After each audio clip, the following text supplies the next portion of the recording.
This is Akashvani.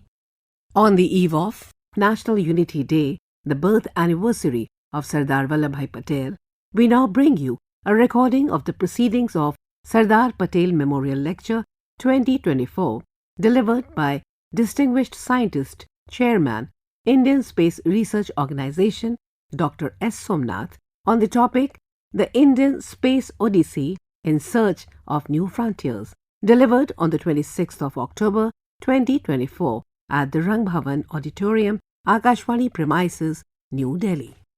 Namaskar. Season's greetings to you.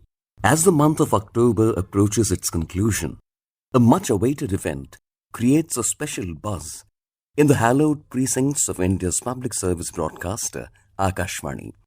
And the event is none other than the prestigious annual Sardar Patel Memorial Lecture, the series having commenced way back in 1955. Over the years, the podium has been graced by eminent statesmen, thinkers, scientists, literateurs, jurists, all luminaries in their respective fields, providing us with incisive insights into aspects of the unfathomable expanse, depth, and the progress saga of our great nation. This year was equally special. Distinguished space scientist, Chairman ISRO, Dr. S. Somanath, was cordially invited by Akashvani to deliver the Sardar Patel Memorial Lecture 2024 on the topic The Indian Space Odyssey in Search of New Frontiers. The successful launch of Chandrayaan-3 last year under the able guidance of Dr. S. Somanath simultaneously ignited a renewed interest in the mysterious yet fascinating subject of space studies, especially in young minds of India. That Dr. Somanath has recently been conferred with the coveted International Astronautical Federation's World Space Award makes the lecture even more eventful. The lecture this year has been blessed with a rare inclusion as well. The proceedings of the function at the Rang Bhavan Auditorium also comprise a specially recorded message by Honorable President of India, Srimati Draupadi Murmu. SPML 2024 commenced with an inaugural address by Chairman Prasar Bharati, Shri Navneet Kumar Sehgal. First of all, I remember Sardar Patel on his birth anniversary. One of the greatest men that we had, Bharat Ratna, Sardar Patel.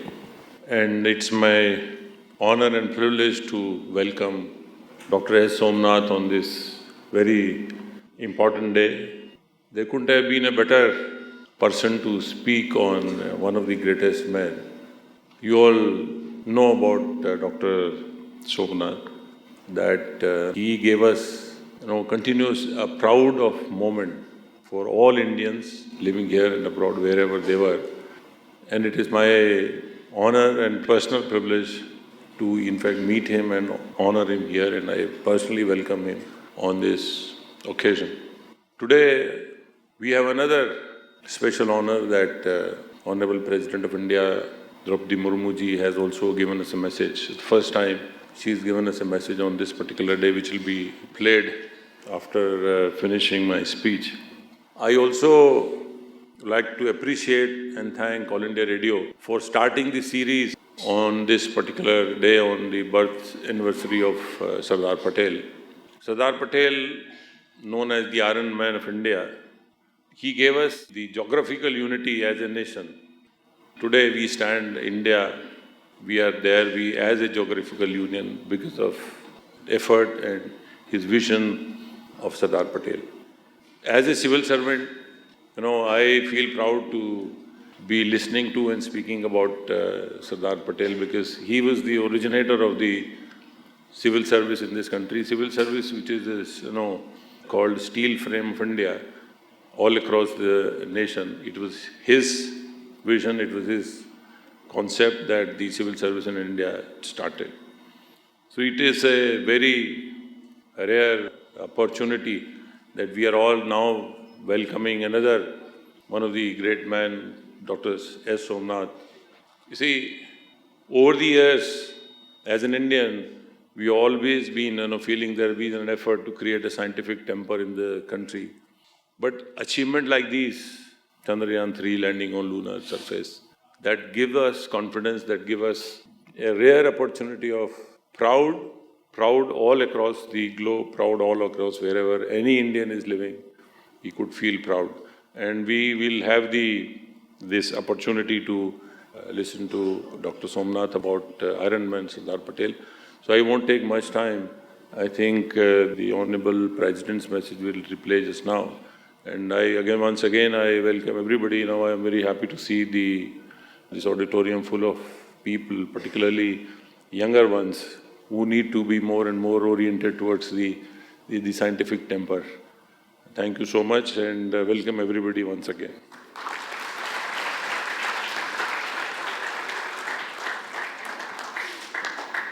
Honorable President of India, Srimati Draupadi Murmu's special greetings lent grace to the event, echoing befitting tributes to the core qualities of the Iron Man of India, in whose sacred memory this lecture series was instituted. देशवासियों को मेरा नमस्कार। मुझे ये जानकर प्रसन्नता हुई है कि वर्ष 1955 से लौह पुरुष सरदार वल्लभ भाई पटेल की स्मृति में आकाशवाणी द्वारा उनकी जयंती के अवसर पर व्याख्यान माला का आयोजन किया जाता है। इस आयोजन के द्वारा आकाशवाणी ने नेशनल ब्रॉडकास्टर के अपने दायित्व को निभाया है, क्योंकि सरदार पटेल सही अर्थ में राष्ट्र निर्माता थे। भारत के प्रथम राष्ट्रपति डॉक्टर राजेंद्र प्रसाद ने सरदार पटेल के विषय में लिखा था, and I cut that there is today in India to think and talk about is very largely due to Sardar Patel's statesmanship and firm administration uncut. Sardar Patel महान स्वतंत्रता सेनानी थे तथा स्वाधीन भारत की राष्ट्रीय और प्रशासनिक एकता के अद्भुत शिल्पकार थे। उनकी जयंती के पावन अवसर पर सभी कृतज्ञ देशवासियों की ओर से मैं उनकी स्मृति को सादर नमन करती हूँ। स्वाधीनता के समय भारत का लगभग 40% क्षेत्र बड़ी छोटी रियासतों में बांटा हुआ था। उन 550 से अधिक रियासतों में राजसत्ता थी। एकता और लोकतंत्र की दिशा में हमारे देश को काफ़ी लंबी दूर तय करनी थी। काम बहुत कठिन था। बापू ने कहा था कि उस कठिन काम को सरदार पटेल ही कर सकते थे। स्वाधीनता के बाद 13 महीने की अवधि में भारत को एकजुट करने की भागीरथी प्रयास द्वारा सरदार पटेल ने विश्व इतिहास का एक अनुपम अध्याय रचा है। विश्व के सबसे बड़े लोकतंत्रों को एकजुट करने वाले सरदार पटेल के सम्मान में विश्व के सबसे ऊंची प्रतिमा का निर्माण करवाकर प्रधानमंत्री श्री नरेंद्र मोदी जी ने देशवासियों के हृदय में सरदार पटेल के विराट व्यक्तित्व के प्रति आदर को मूर्त रूप प्रदान किया है। राष्ट्रपिता महात्मा गांधी ने सरदार पटेल के विषय में कहा था कि ऐसा स्वार्थ त्यागी व्यक्ति आपको और नहीं मिलेगा। बारडोली सत्याग्रह के दौरान बापू ने सरदार पटेल के असाधारण नेतृत्व को देखा था। बारडोली सत्याग्रह आंदोलन की सफलता को बारडोली विजय का नाम दिया गया। उस विजय से हमारे स्वाधीनता संग्राम को नई ऊर्जा मिली थी। स्वाधीनता प्राप्त होने के तुरंत बाद की उथल पुथल परिस्थितियों में सरदार पटेल ने हमारे देश को एक सुदृढ़ प्रशासनिक व्यवस्था प्रदान की थी। उनकी चट्टान जैसी दृढ़ता ने हमारे नवोदिन राष्ट्र को अनेक कठिन परिस्थितियों से उबारा था।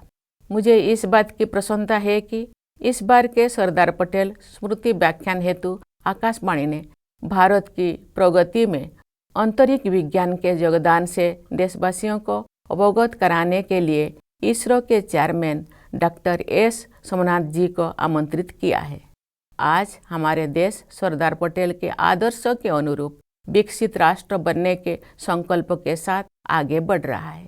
भारत की विकास यात्रा में हमारे अंतरिक्ष कार्यक्रम ने अमूल्य योगदान दिया है।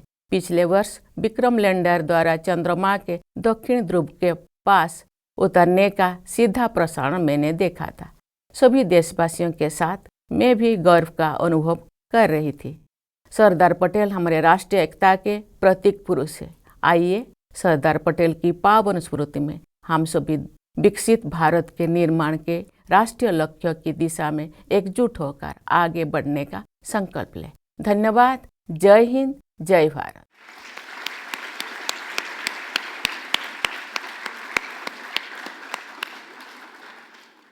And then arrived the moment a packed auditorium was eagerly awaiting.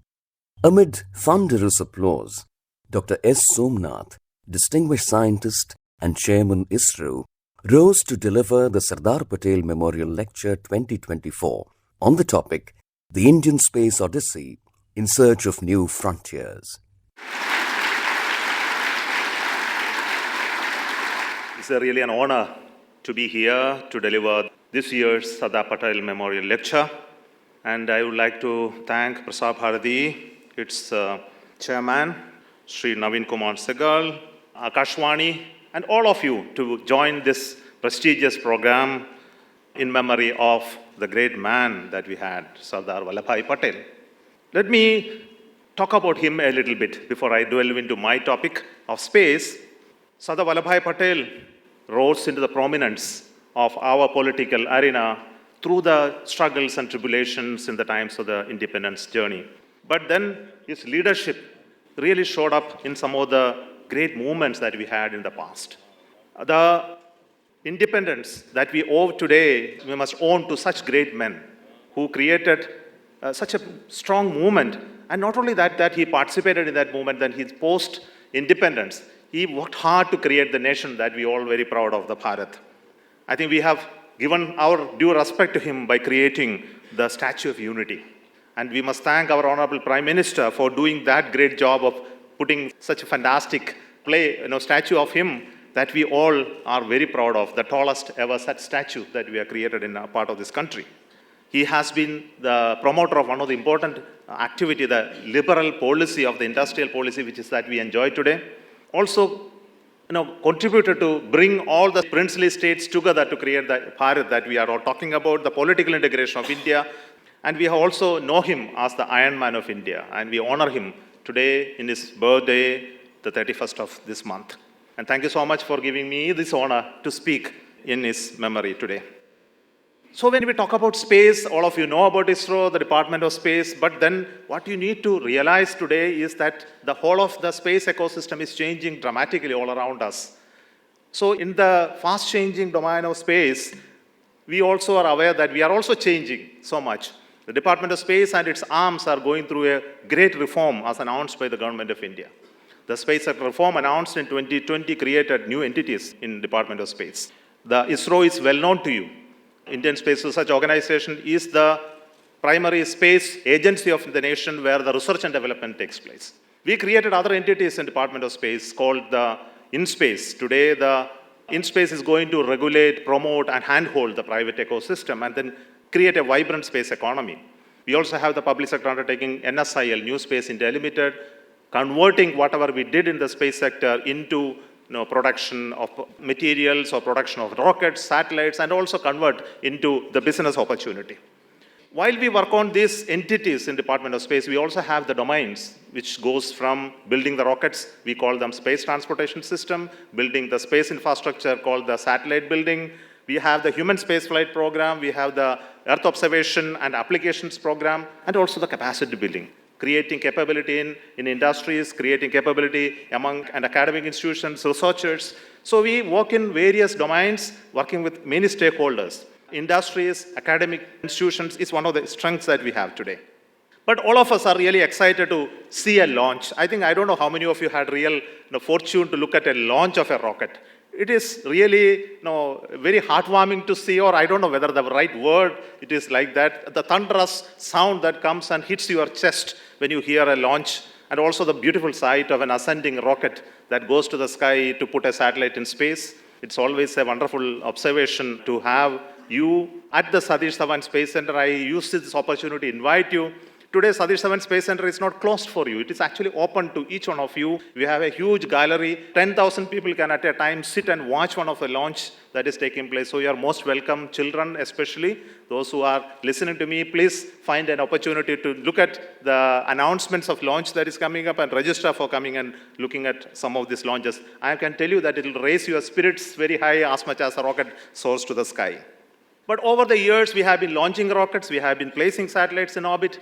You look at the tally of what we have done is really astonishing for a country like us. I think when we started this whole program in 1960s, we were launching small rockets to space while other nations were putting men on the moon. So you know the gap that existed between us and the other nations. And this gap that existed, we have bridged substantially over the last so many years, putting us as a leading spacefaring nation today, having ability to build our own rockets, build our own satellites, and launch it from our own soil. It's not a mean achievement for a nation like India. And we have done, not only did so many launches, like hundreds of launches and almost hundreds of satellites that we have put in space.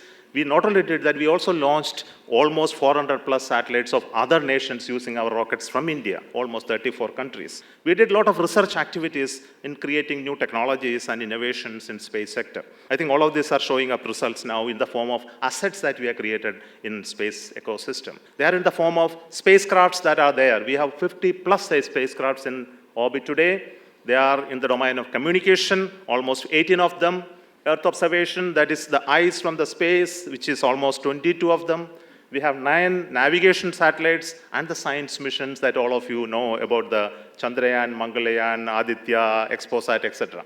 So we have this many of the satellites now, along with other thousands of satellites up there. But then it's not just the satellite that we have. We have produced connect to the stakeholders who are actually using the satellites in a big way. The communication, I think Akashvani and Doordarshan are the users of the satellites in the form of television broadcasting, DTA services. We have connectivity of internet. We have also connectivity to various stakeholders who uses our networks. And we also connect with the many departments in the government of India, the meteorology, the land use, the weather, oceanography, fisheries, the Airport Authority of India, disaster management, and many, many other services that we deliver through space, the backbone of this. We also have the NAVIC ecosystem, which is providing the position navigation timing services called the NAVIC. And of course, the science missions of Chandrayaan, Aditya L1, we provide scientific data to the researchers who are interested in space domain to work in the cutting edge of this research. It's not only the spacecraft that we have. The most important strength of a nation in space is the ability to launch it from their own country. Rockets are very strategic assets for any nation. And we started this journey of building launch vehicles when Dr. APJ Abdul Kalam was the project director of SLV-3. And we all know the story of SLV-3 development and also the ASLV. I think they are no longer operational. Today we have the operational rockets, the PSLV, GSLV, the launch vehicle Mark III, and the new entrant, the small one, the small satellite launch vehicle.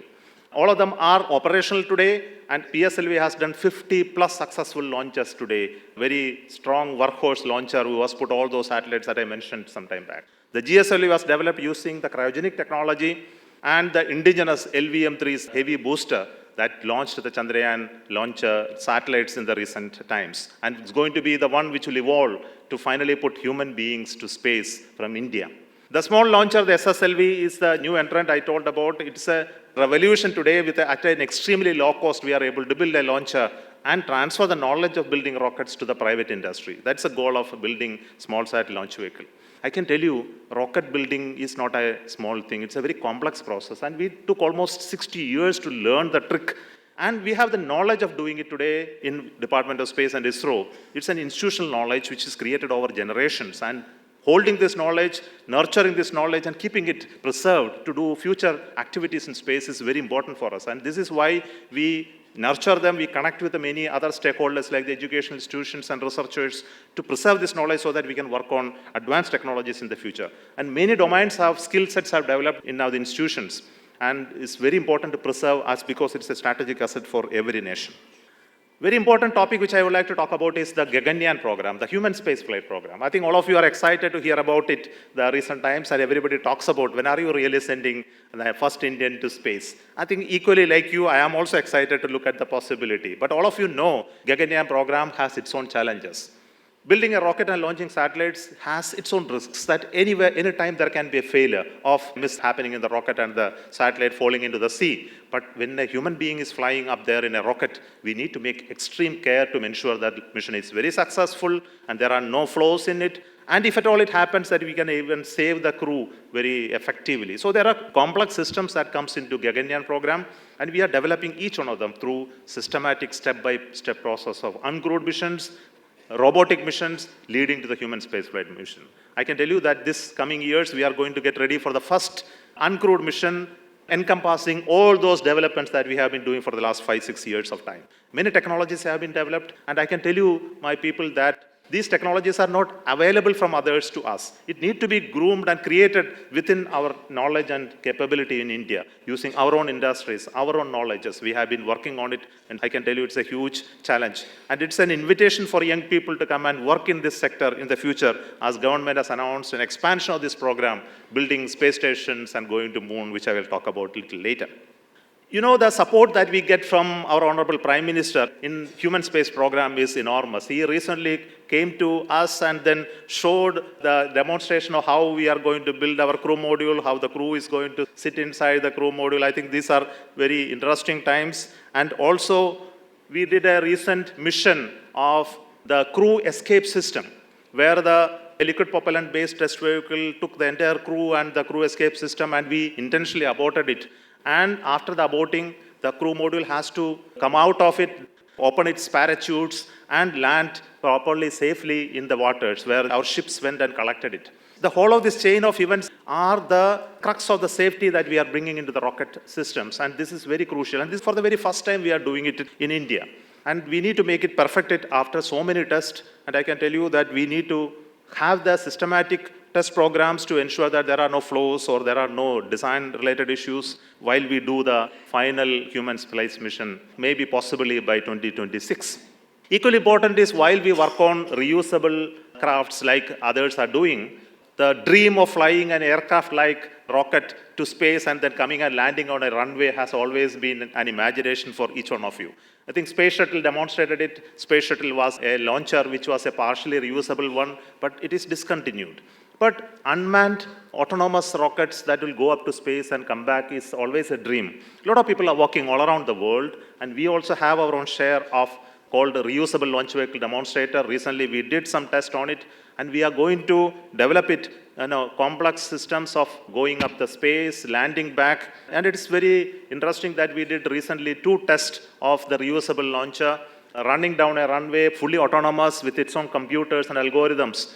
And you know, these reusable crafts just don't land like aircraft. They are moving at speeds almost double that of a standard typical aircraft that you see in runway landing. So you can imagine that it comes back from orbit. You face huge challenges. And this is something that we have just now overcome. And we are going to build a bigger craft where we will be able to send satellites or even put instruments and put to space, conduct experiments up there, and then bring back the experiment back to Earth and do some scientific studies specifically. Possibly we will be able to launch small satellites in the coming days using reusable launch vehicle. It's a huge technological gem that we would like to develop. While we work on all of these launcher capabilities, equally important is the science missions that we have been doing. The Chandrayaan series of mission, which started with the Chandrayaan-1, I think all of you are aware of Chandrayaan-1 journey, which was an orbiter that was launched using the PSLV rocket. Chandrayaan-2, when it was ready for launch, our LVM-3 was ready. So I'm very happy that while I was working in that project, that rocket was made ready to launch the Chandrayaan-2 in its inaugural operational launch, which was hugely successful. Then the Chandrayaan-3 came. But Chandrayaan-2, of course, though the orbiter and lander were there, the orbiter working very well, the lander failed to make the soft landing. But the Chandrayaan-3 made history. After understanding the failure of Chandrayaan-2, we were able to correct and then make the Chandrayaan-3 land softly on the southern side of the moon. And this was a historic event on August 23rd, 2023.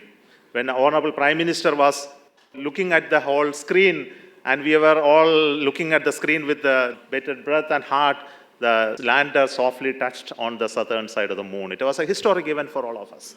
All across the globe, I know my friends and colleagues, they were all celebrating. And all of you, I know, many of you would have seen this event directly. I think this has changed the way the complex missions are handled by ISRO, where touching the moon, though we have done in Chandrayaan one time through an impact probe, soft landing on the moon is a huge complex problem. And after touching down, we need to achieve some fantastic science objectives. I think I'll talk about a little bit later. It's not just soft landing on the moon that is important. We need to do scientific experiments and then generate data for our scientists to understand about the moon and its other related issues.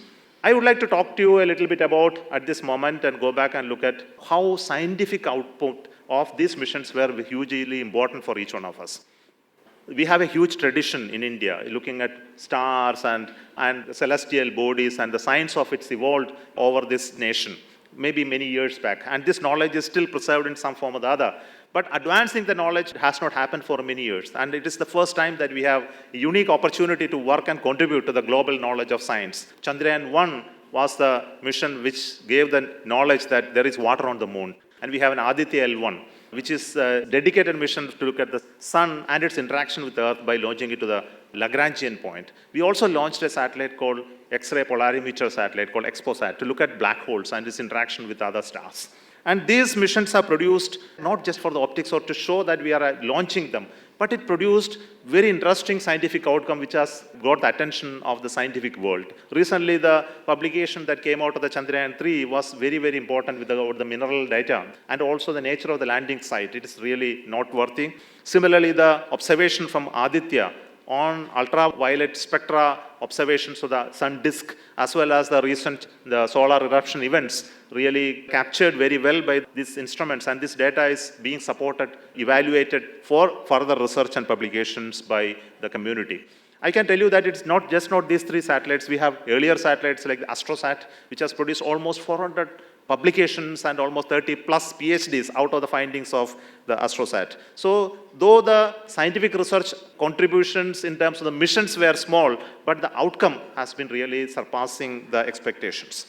I would like to spend some little bit of time on the further developments that are going to take place in the space sector. A grand space vision for 2047 has been announced by the government. Honorable Prime Minister has made this announcement himself about how we are going to expand in the Amrit Kal, the activities in space sector, and the new vision that's going to drive us towards expanding space activity as well as space economy. You know, with the backdrop of the Chandrayaan 3 landing on the moon, today we have an ambition to land an Indian on the moon by 2040.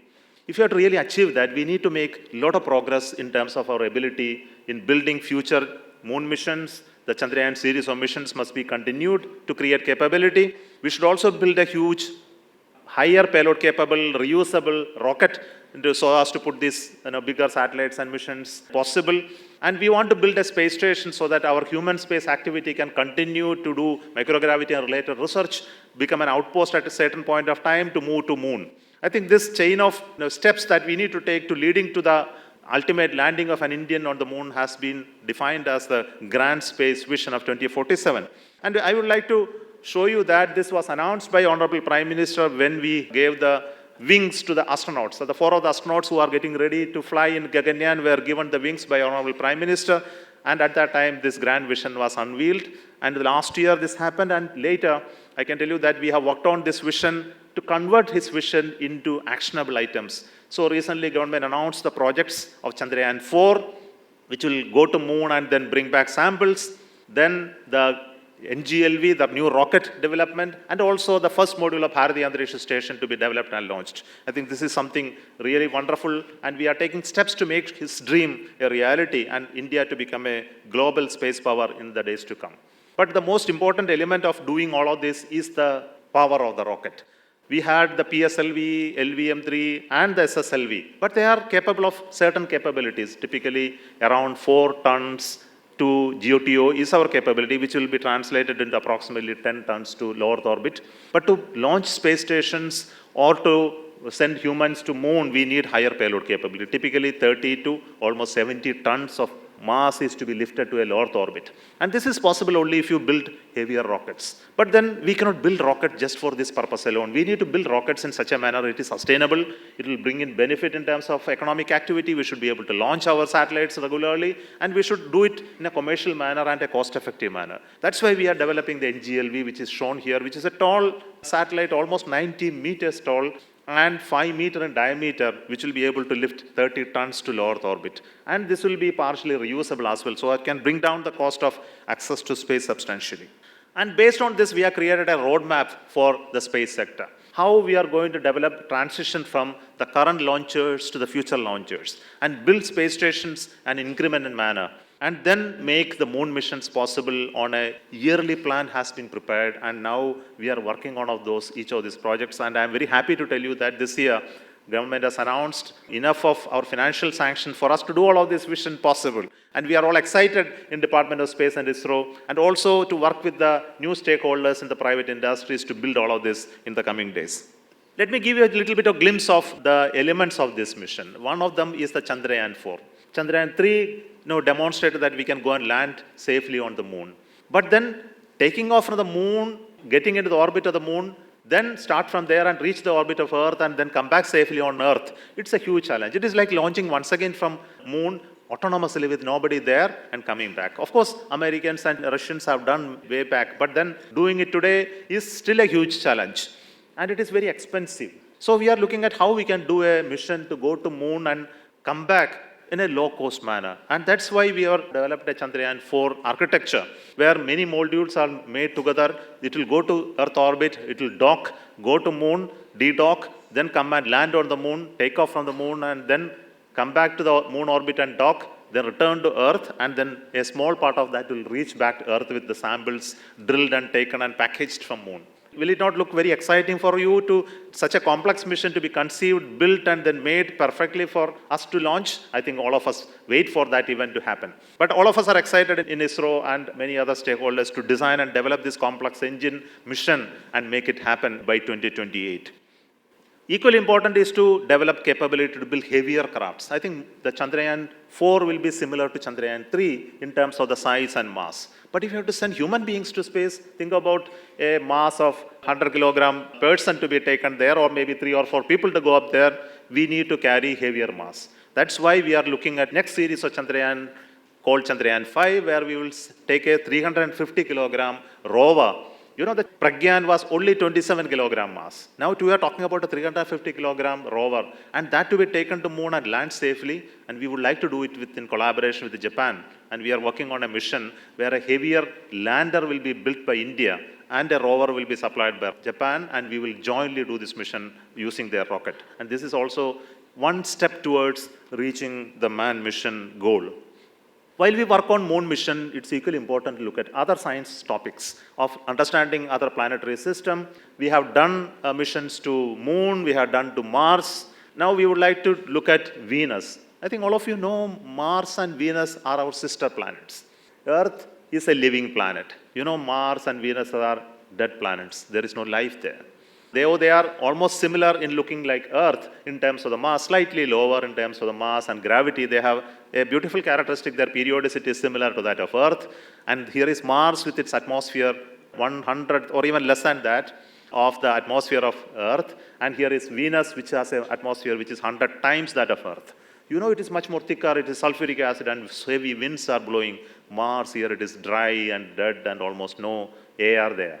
So we don't know why this planet's transition from a living planet to dead planet, and whether it will happen to us on Earth one day, that all this atmosphere will vanish and one day this will become a lifeless planet. And what are the processes that make it happen? I think this is scientific curiosity we need to understand. That's why people are going to Mars and Venus and trying to understand. And it's equally important to join many other nations who are trying to study this. And we are going to plan a Venus mission where we will understand as an orbital mission and put sometimes a probe into the atmosphere and do some measurements to look at some traces of new physics that can be explained. I am very sure that Indian ideas are always very interesting. Though people have been going to moon for so many years, it is the Indian mission, Chandrayaan-1, found the water. And I'm very sure about it. When you go to Venus, we will find something very splendid there. Now, while we do all of this, it's equally important is to work on the operational missions of spacecrafts, which is important for the nation. I am not going to explain each one of them, but then you know that we have a huge array of communication satellites that we need to build. We have built and operating many of them, as I told already, and we are building future communication satellites to support this sector.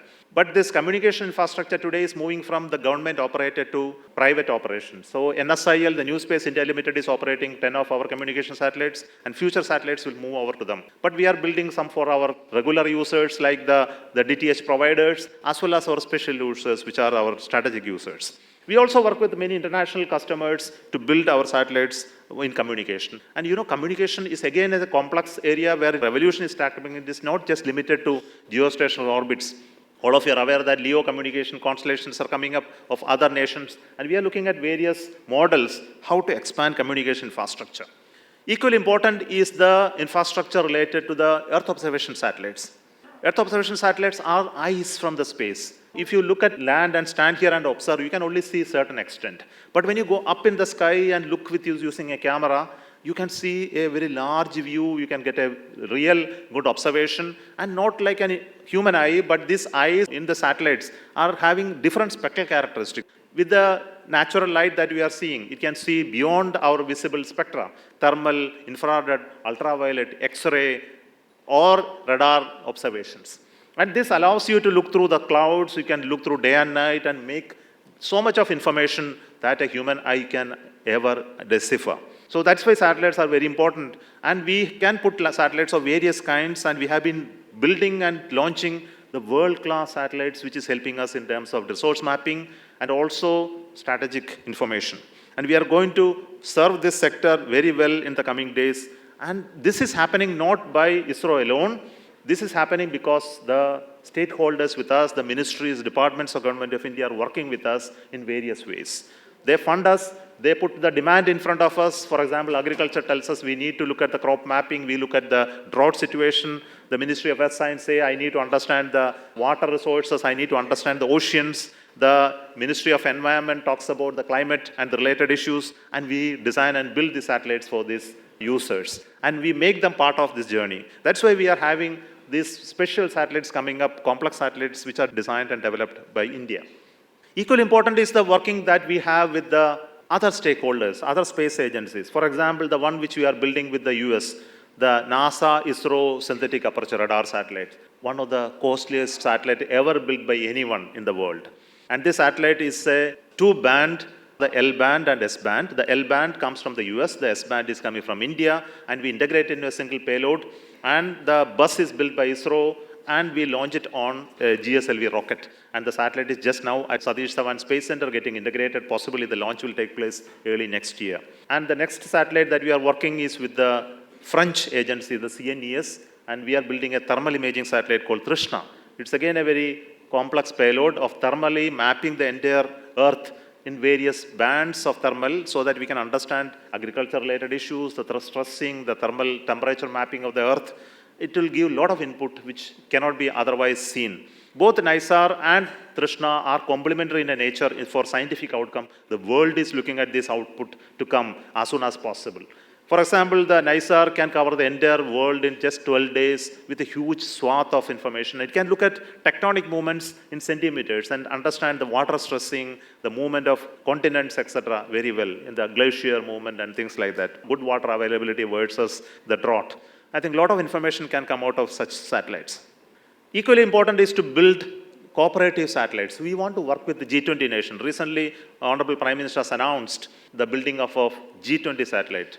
And the G20 nations will partner with us in building a satellite for environment and climate change studies. And this will be a collaborative satellite, so there will be payload from India, there will be payload from other nations. And we are working with other stakeholders to find how this satellite payload can be integrated into an Indian satellite. And this data will be available not only to Indian scientists and ministries and departments, but all across the users. Not limited to G20 nations, but to everyone that we are going to supply this data. While we work on all these operational satellites and missions, we work on new technology demonstrations and developments. We have been launching small satellites called microsatellites, 2B and 2C we recently launched. They are extremely low-cost satellites with very innovative payloads on board. And we have transferred these technologies to private companies to build these satellites on an operational basis. Very interesting payloads have come, but equally interesting is to talk about new satellites like the Technology Development Satellite 1. Right now it is getting integrated, and this is the first time we are going to use electric propulsion on board a satellite to move it from the launch point to geostationary point. All the time we have been using chemical propellants to move it. And when you use electric propulsion, the advantage is the mass of the satellite comes down and you are using energy of the sun to move it from that orbit to the higher orbit. It's a very interesting technology. And another satellite is a quantum key distribution satellite. And the third one is a software-defined radio satellite, where the entire frequency, the beams and data can always be switched using software. So let me talk about a little bit about another interesting satellite called SpadeX, which is going to demonstrate the docking of satellites in orbits. You know, if you have to go with a human spaceflight mission and then enter into a space station, you need to go and connect it. Possibly you would have watched some of the docking videos that are available outside. And this shows that it's a complex process. Come very close to it without causing large movements, very precise movements autonomously, and the computer will move the craft close to the mother craft and connect them physically. And then finally you can seal the interface and move from one compartment to another. This docking is a complex process, and we would like to build it and launch it in the coming days. And these satellites, I can tell you, it is already ready, and we are going through a final testing, and launch will take place in this December. And we will be launching in one PSLV, these two satellites. They will move a kilometer apart, and they will come closer and dock to show how we can do this autonomously. We are also working on the other technologies which I mentioned, the quantum key distribution. You know, in the coming days, the communication links are subject to spoofing and other entry of other unauthorized operators, and how to encrypt so that others cannot come and look at our communication network. For that, a quantum key distribution is one solution, and we are going to launch two satellites which will send these quantum keys using quantum technology that we have developed within ISRO, so that these communication channels will be encrypted using that no ordinary computer can ever break that code. So we will have a secured communication. So I mentioned about the software-defined radio satellite as well, which is the one which is very important for us in the coming days. Let me slightly dwell on another topic called navigation. Possibly all of you are aware of the GPS using which your devices are connected, and you can get the position, the timing, the speed, etc. I don't know how many of you are aware that we have a NAVIC system which is called the IRNSS, where the national timing distribution is also happening through NAVIC today. And we have a precise timing system, and we created this timing information dissemination as well. It also has a different architecture. It is not exactly like GPS. GPS is a global system, whereas NAVIC is a regional system. And the satellites are in geostationary orbit and nearly stationary. So it serves the Indian continent and also some areas around it. And this is much more accurate than GPS, but it uses a different band called L5 and S band. So that's why your mobile phones cannot easily see it. But we are now putting the band called L1, which your mobile phones will be available. And we have just put only one satellite. In the coming days, we are going to put 5 more satellites in L1 band, which will make your mobile phones easily possible to use our NAVIC signals for positioning services. And currently, these are very important for our strategic users to control their assets, etc. Some of the civilian uses, I would like to tell you, these satellites are very important to, for example, the real-time train information system. This is integrated through these satellites. It not only provides you the position, navigation, timing services, you can also send messages. If you want to send messages to one region of the country, we can send it through that satellite. 4 of our satellites are doing this messaging services, and we do this for railway connectivity, and we also can use it for collision avoidance of unmanned railway trackings. And we have also covered this with almost 8,700 locos have been covered, but we need to put it in more locos in the coming time. Yet another service that we are doing with this navigation satellite is vessel communication. You know, when fishermen go out into the sea, they don't have connectivity to mobile towers. And how to communicate with them? Either you need to use satellite telephone, which is very costly and everybody cannot afford. Their location need to be tracked. So we have now going to deploy a certain vessel communication infrastructure where they can do bidirectional communication to land using this navigation satellite. And they can get alerts. Suppose they cross their border, if there is a sea state changing, and if there is a cyclone coming, you know, if they are able to send messages to them, their lives can be saved. And they can also be informed about the fish catch, where it is going to be available. We have a fish advisory. They can also trade the fish they caught using an app that we have developed, which is put in the mobile. And this deployment has just started. Thousands of such devices have already been deployed in the coast of Tamil Nadu. And there's a plan to deploy almost 1 lakh such devices across the fishermen community all across the country. We talked about great technologies today, building rockets, satellites, and applications, and deploying equipments. But finally, the applications are the key to the purpose of the whole of this is to deliver applications and finally become useful. It should serve the community, it should create a business, it should support the ecosystem. Let me talk about a little bit about the application domain, which could be interesting for young people, that there is a huge possibility with the talent in India, how the images, the communication capability, the navigation capability can be very well used for creating a business case for us. Look at how we are rolling out the Pradhan Mantri Vasal Bima Yojana support system through satellites. how to support the insurance of agriculture-related activities using remote sensing. And we have connected to the Agriculture Ministry and Department to create this support system through the satellite images. Now we can support lending as well as insurance support areas in some parts of the country.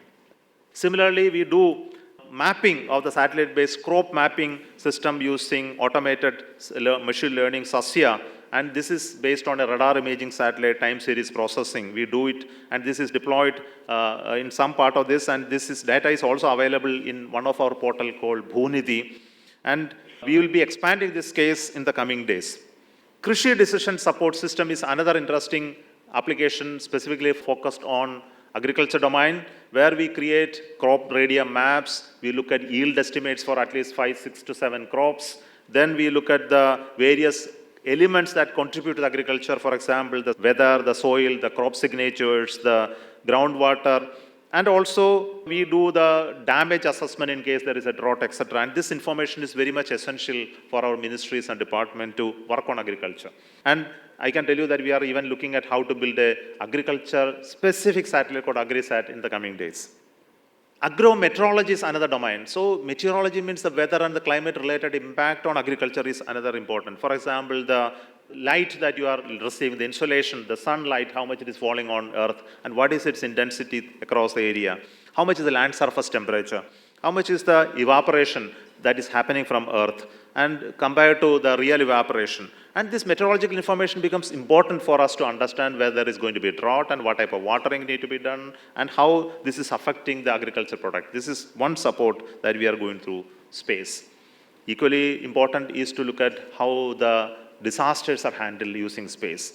Recently, the Dana cyclone came and up to the Orissa, and you would have watched that it died away, and we have been giving information along with the IMD on real-time information using space-based data.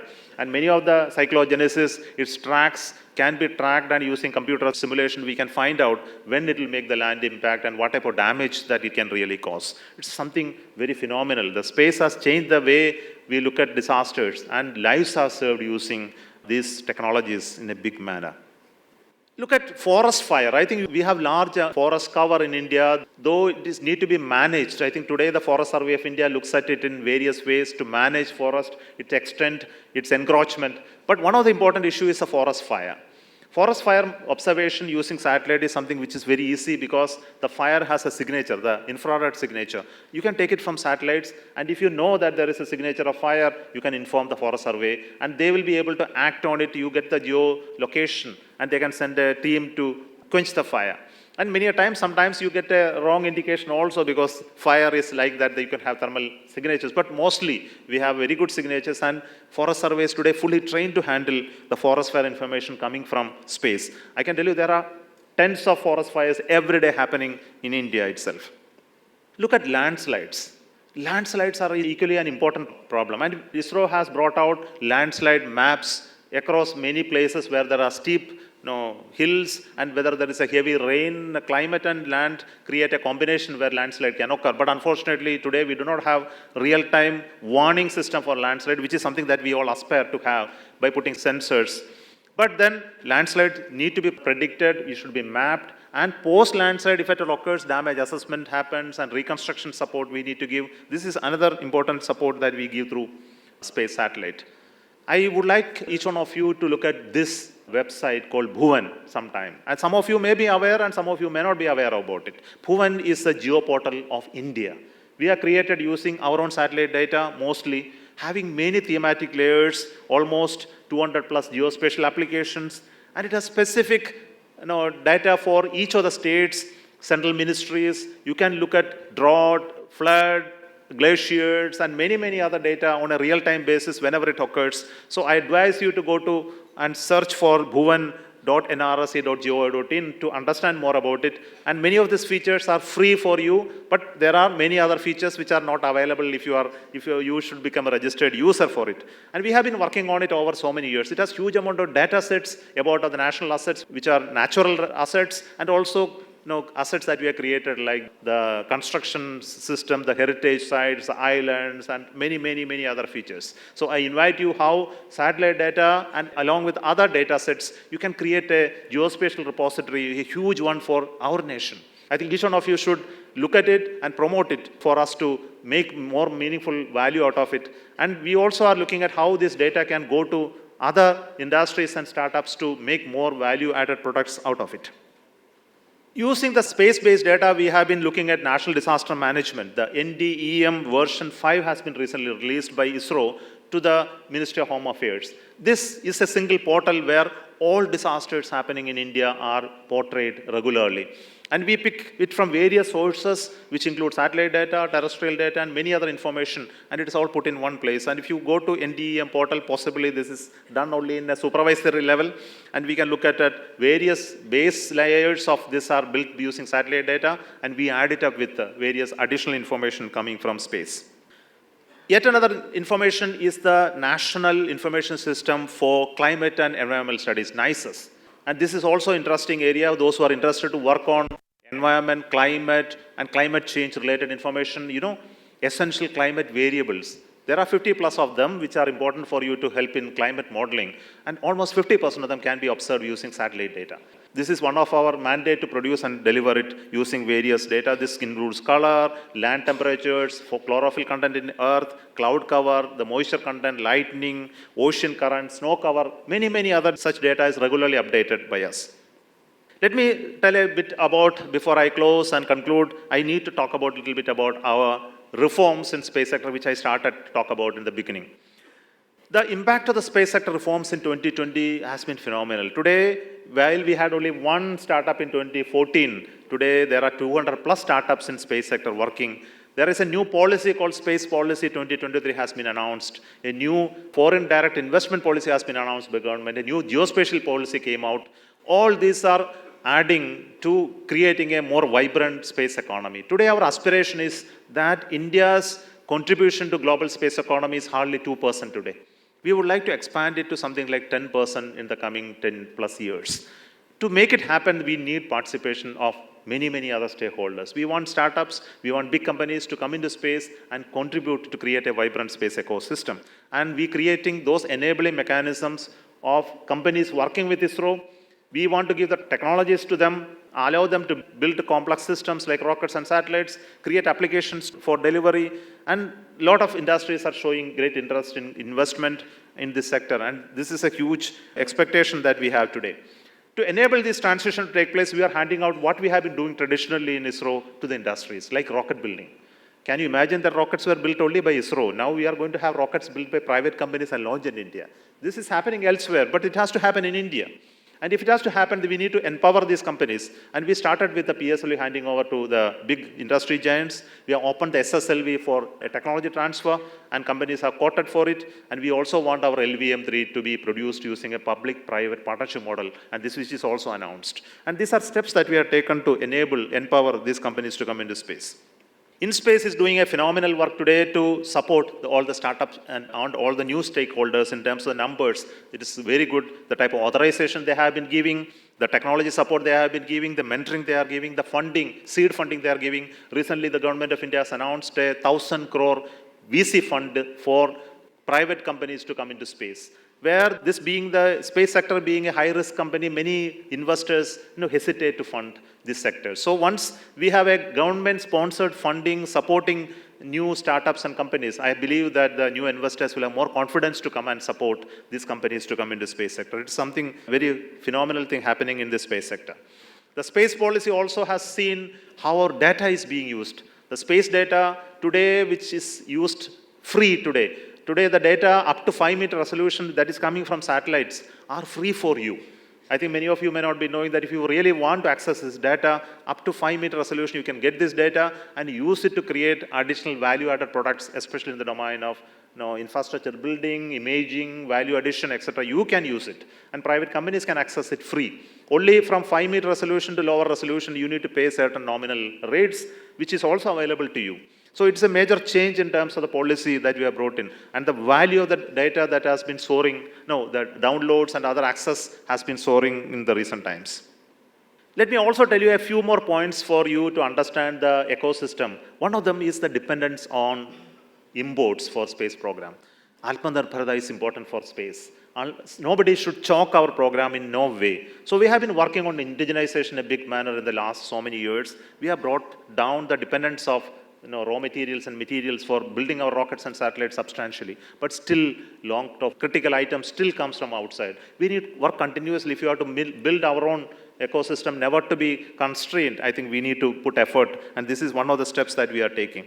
We also work on advanced R&D in many ways. Almost 1,000 plus R&D activities are taking place of developing new technologies in ISRO. It's just not building rockets alone, but the fundamentals that goes into building rockets and satellites are also happening in terms of sensor technologies, in terms of orbital fueling.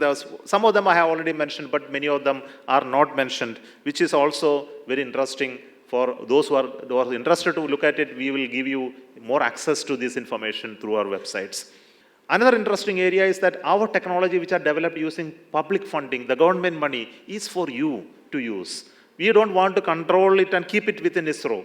They are available for technology transfer to industries if you really want to monetize and use it to produce products and services. We have been working in this area for long. Almost 400 plus technologies have been transferred. We are working vigorously within space and NSIL to transfer more technologies that can be used by companies, which involves the lithium-ion batteries, supercapacitors, even satellite bus, even rockets are available for you to technology use only for Indian companies. And we also have softwares and related technologies are available to you to develop complex systems as well. So let me conclude my talk to tell you that our ambition is to travel from Earth to space with more Indians on board. The Gaganyaan program is an ambitious program.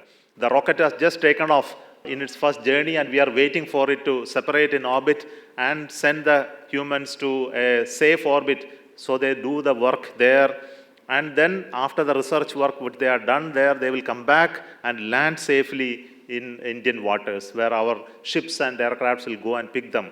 And this is not just a dream or an animation that I am talking to you. This is something that is going to happen as a reality.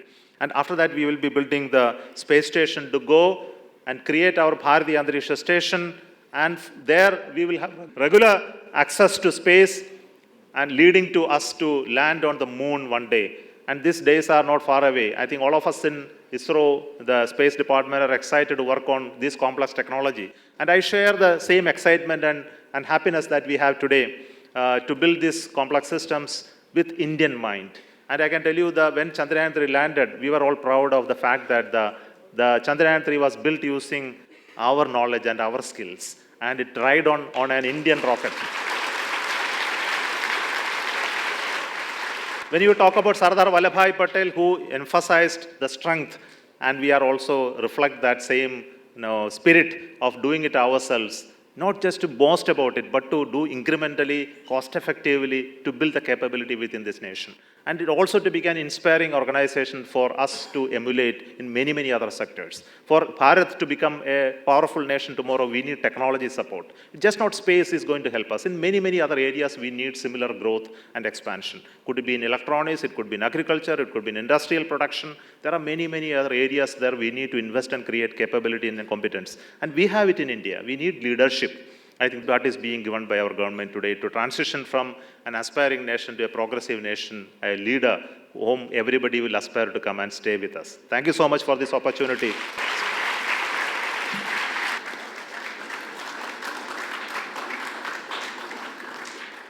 The Sardar Patel Memorial Lecture 2024 concluded with an effusive vote of thanks proposed by the host, Director General Akashvani, Dr. Pragya Paliwal Gaur. Namaskar. On behalf of Akashvani, I express my sincere thanks to each one of you for making this year's prestigious Sardar Patel Memorial Lecture 2024 successful and fruitful. I begin with expressing our heartfelt gratitude to Honorable President of India, Srimati Draupadi Murmu, for gracing this occasion with her special greetings. Her insightful thoughts have been truly encouraging for us. The grace that Madam President has lent to this year's Sardar Patel Memorial Lecture is a blessing to our institution in more ways than one. Your kind participation in the event has certainly made a positive difference to each one of us here. It is indeed a rare, gratifying moment for Akashvani. We extend our deepest gratitude to Dr. S. Somanath, Chairman, Space Commission and Indian Space Research Organization, for his illuminating words on Indian Space Odyssey and the path forward. Sir, your thought-provoking address has provided the audience precious insights into a challenging yet fascinating subject. I am sure that many questions orbiting in the ignited young minds present here have been answered. Your lecture has been inspiring to one and all, and I must say it was a special moment in the long journey of our institution. I am grateful to Shri Navneet Kumar Sehgal, Chairman, Prasar Bharati, for his kind presence and support throughout as a patron and mentor in making this event more meaningful.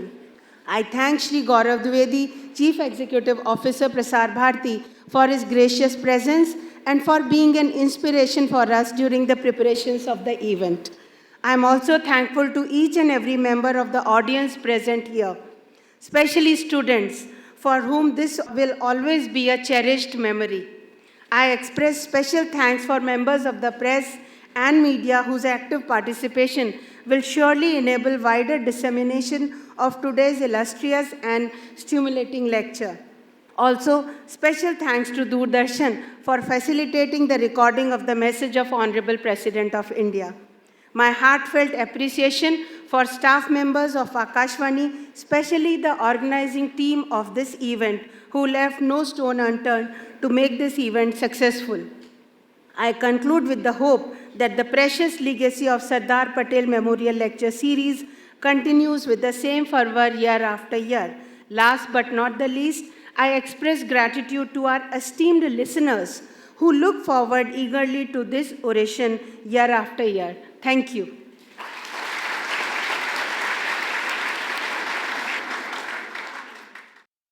On the eve of National Unity Day, the birth anniversary of Sardar Vallabhbhai Patel, you have been listening to a recording of the proceedings of the Sardar Patel Memorial Lecture 2024, delivered by distinguished scientist and chairman ISRO, Dr. S. Somanath, on the topic The Indian Space Odyssey in Search of New Frontiers, delivered on the 26th of October 2024 at the Rang Bhavan Auditorium, Akashvani premises, New Delhi.